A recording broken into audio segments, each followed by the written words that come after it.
Welcome to the deep dive. Today, we're digging into a really fascinating personal story. It's about transformation. Yeah, moving from what the author calls a, quote, chaotic storm of impulsive decisions. To a deliberate construction project. Love that phrase. So you do. Our mission today, to unpack the key lessons from this journey of, well, rebuilding and realignment. And what's really insightful, I think, is how they shifted focus away from chasing this, mirage of overnight success. Which rarely works out. Right. And instead started laying bricks one by one with patience and purpose. It's a powerful story about finding real change after making some pretty big mistakes. Okay, let's get into it. So the first and maybe the most critical step seems to be tackling finance, a whole new approach. Absolutely. They talk about creating a meticulous budget. So, well, maybe a bit dry. They call it unglamorous. It often is, isn't it? Yeah, but also profoundly empowering. How does budgeting become empowering? Well, I think it wasn't just about tracking pennies. It was about reclaiming control, No? taking back the wheel. Ah, okay. Agency. Exactly. Those small, steady savings, Yeah. they became more than just money. They were like a symbol A symbol of what? of discipline, Yeah. a testament to newfound discipline, as they put it.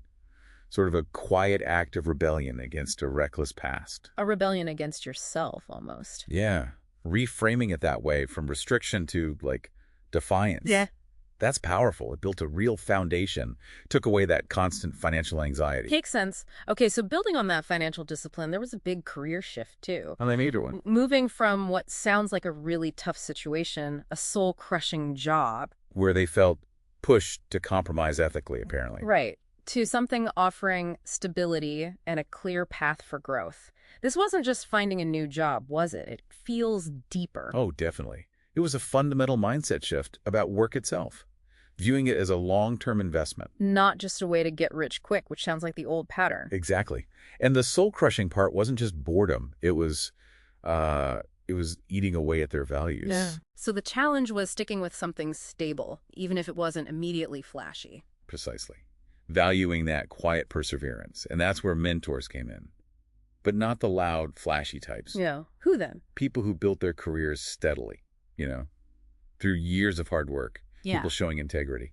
So learning from experience and actually listening. Yeah, listening more than talking, Yeah. soaking up that hard-won wisdom instead of just looking for quick answers. Okay, this next part I find really practical.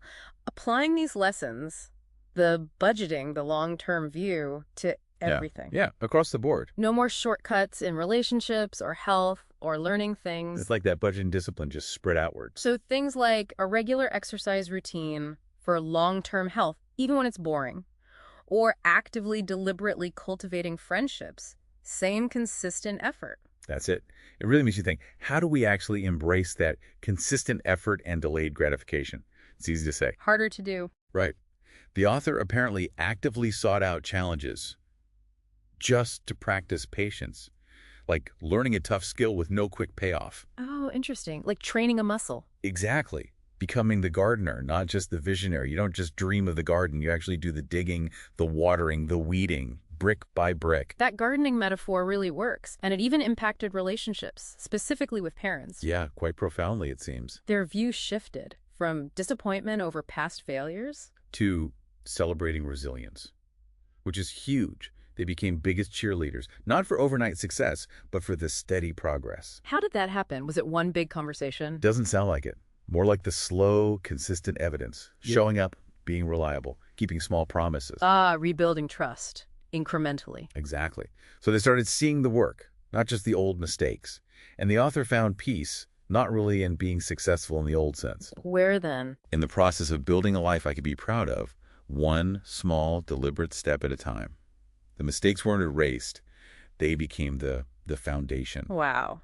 What a journey, huh, from that chaotic storm. To deliberate construction. It really highlights the quiet power of just showing up consistently. Those small steps really do rebuild everything, values included. Absolutely. And it leaves you thinking, doesn't it? If mistakes can genuinely become a foundation, Yeah. what deliberate construction project are you listening right now, ready to start?